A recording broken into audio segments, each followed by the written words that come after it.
महादेव को हम भोलेनाथ कहते हैं क्योंकि वे अपने भक्तों की साधना और तप से बहुत जल्दी प्रसन्न हो जाते हैं। वे बिना भेदभाव के किसी को भी वरदान दे देते हैं, चाहे वह देवता हो या दैत्य।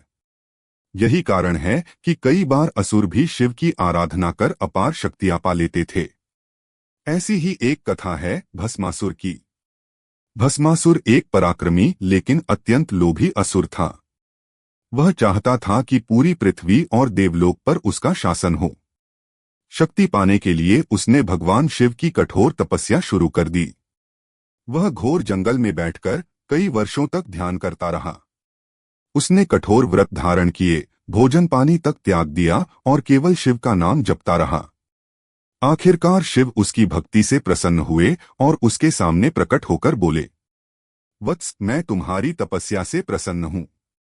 मांगो, तुम्हें जो भी वरदान चाहिए। भस्मासुर ने बहुत चतुराई से कहा, हे महादेव, मुझे यह वरदान दीजिए कि मैं जिस भी प्राणी के सिर पर हाथ रखूं वह तुरंत भस्म हो जाए। भोलेनाथ भोले हैं। उन्होंने बिना सोचे समझे हाँ कर दी और कहा, तथास्तु। अब भस्मासुर के पास अद्भुत शक्ति आ गई थी। उसका अहंकार बढ़ गया। उसने सोचा, यदि मैं स्वयं महादेव को ही नष्ट कर दूं तो मेरा सबसे बड़ा शत्रु खत्म हो जाएगा और फिर मैं पूरे ब्रह्मांड का स्वामी बन जाऊंगा। वह तुरंत शिवजी की ओर दौड़ा और उनके सिर पर हाथ रखने की कोशिश करने लगा। भोलेनाथ समझ गए कि यह दैत्य कितना चालाक है।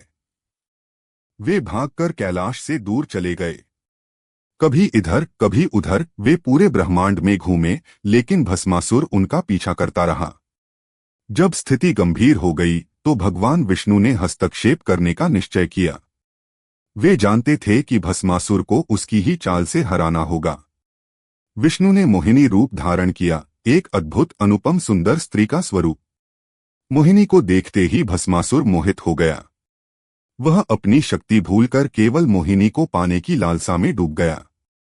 मोहिनी ने चतुराई से कहा, यदि तुम मुझे पाना चाहते हो तो पहले मेरे साथ नृत्य करना होगा, परंतु शर्त यह है कि तुम्हें मेरे हर भाव और हर मुद्रा की नकल करनी होगी। भस्मासुर ने तुरंत हामी भर दी। नृत्य शुरू हुआ। मोहिनी एक एक कर सुंदर मुद्राएं बनाती और भस्मासुर वैसा ही करता।